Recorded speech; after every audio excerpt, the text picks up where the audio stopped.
let's go back. Your first seminar you came to me was what? 2010. Now, take me through your career till that date. 2010. Prior to that, how did you get in the industry? What was your background, sport, college? So I always loved playing sport. Always surfed, always skated, always snowboarded. Loved football, baseball, basketball. Just always excelled in all sports. Always wanted to know what the best way to train was. And always had a knack for helping people, because when I would play sport or when I would lift weights, I always had a better result than everybody else. So everybody would come to me and ask me questions, and I kind of, when I worked out, I would kind of see things that I would do, and I'd be like, oh God, everybody must kind of try to cheat this way or do this. So I kind of, at a very early age, I started figuring things out for myself. And then I got into training. I started in 2000, and my first job was at 24 Hour Fitness. I was living in Hawaii at the time, and at that point, I did not know what the best way to train was, especially for, multiple athletes and different sports and everything. And then I was in San Diego. I got a little bit better because I had a couple people help me out along the way. And every year I just kept getting a little bit better, but not at the rate that I wanted to.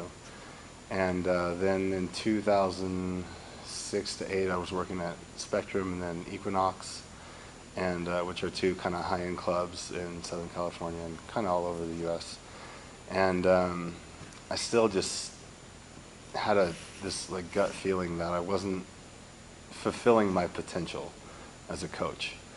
And then in 2010, I did a seminar at another Influence's training facility, and that's when I met Ian.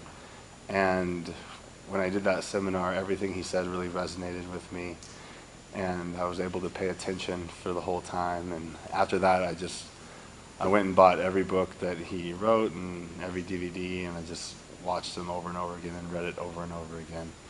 And then that's when I did level 1 and 2. So John kept coming back to my seminars. Every time I do a seminar in California, I'd see this big bodybuilder turning up. Now, if you're going to stereotype bodybuilders, they're pretty much full of themselves and they know everything. They're an expert and they don't need any other guidance. So I was kind of surprised John kept turning up. And he was asking questions and he was actually doing the stuff. Like, he'd be humble enough to say, listen, help me understand how to stretch the chest really. I don't think I've quite got that worked out. And I said, yeah, okay, let's go. And one session I remember, John Park's gym, at the Legacy Gym, we did a session just for you on how to stretch the chest. Was that my memory served me right? Chest and lats, yeah. So, I understood that he was serious about understanding, doing something that he had rejected in the past or everyone else had rejected in the past. So what year was that? 2012 maybe? That was probably 2011, maybe 2012, yeah, something like that. So you started level 1? What year? Might have been late 2011 or 2012, somewhere around there. So what do you think there? Well, I flew through level 1 and 2 because I had already read every book and done every DVD. So everything in level 1 and 2 was kind of reviewed to me, and I'd done a bunch of seminars. And every time Ian taught me something, or every time I read something or learned something, I would try it out on myself, and then it worked, and then I'd try it out on all my clients, and then it would work every time. So I was like, I think this guy might have something here. So I just had a really good experience with everything that I was learning, and that's why I got into this business in the first place, because I'm happiest when I'm helping people. So when I realized that I wasn't doing that to my full potential, I was just really gung-ho about learning and constantly improving. So you did level 1 and did level 2 pretty quickly. You wrapped them up in about 6 months, I'm guessing? Yeah, maybe earlier than that, yeah. And then, which you can, because it's your own pace. And then you jumped on board at level 3, came up to Park City, did you?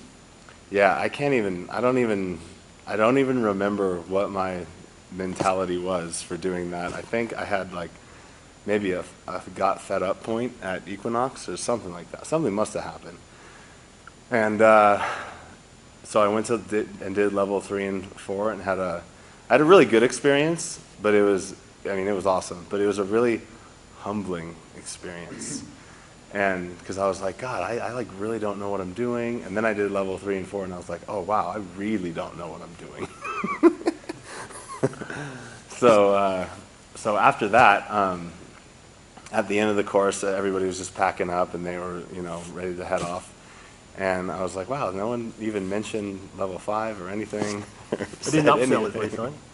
So I went up to the coach and I was like, hey, like what's the deal? I'm interested in doing level 5. And and then another coach who's currently in the program, he kind of saw me doing that, and then he came too. He's like, yeah, I'm interested as well.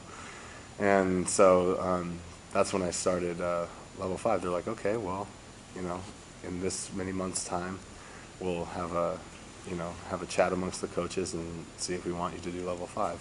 And so luckily they let me in, and I did level 5 for that year, which, now that I've been this many years in level 6, just looking back on level 5, I still just didn't even know what I was doing.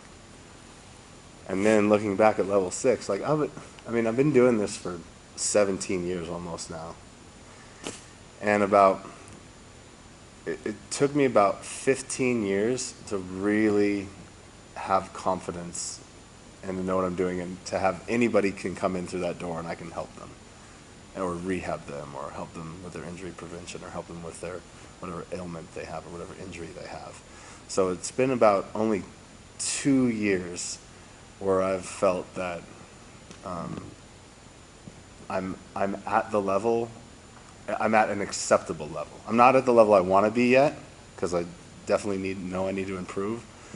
But it was only about 2 years ago, probably when I started level 6, when I was at an acceptable level for myself.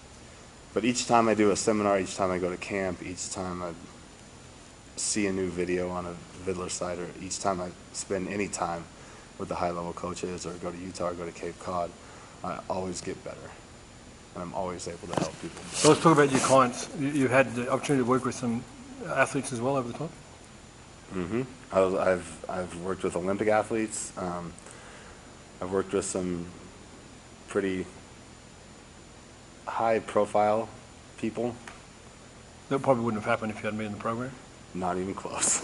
And what about your client demand? Like, do you have many people wanting to work with you? Yeah, a lot of people want to work with me. I've had to give clients away to people who are, either relatives or friends of mine, and I'm still really busy. So I'm at the point right now where I'm really busy, but I kind of like it because I'm getting a lot of experience. So buying experience. What's your income change relative to when you started the program, like about 7 years ago? I'm probably making like maybe 4 times more than when I started. And that's despite the fact that you have a few holidays. Before I started, I never really took that many holidays. Maybe I don't even remember. Maybe 1 here and there, but not even for that long. And by the end of this year, I will have taken, I think maybe, this is lowballing it, probably 15 weeks off. Internationally, for the most part? Yeah, so, I'm trying to think, like, I went to Belize and Guatemala this year, been to Maui, been to Dominican Republic, been to Washington, D.C., been to, San Francisco, been to Bali. I'm going to Cambodia and Vietnam before the year ends. And so that's just kind of like for fun, but I also, go to Cape Cod twice a year, and go to Utah, and then go to convention. I was just in Vegas for another convention. So it's been probably 4 weeks Reno a year here, at least so for professional development on the road. Yeah, so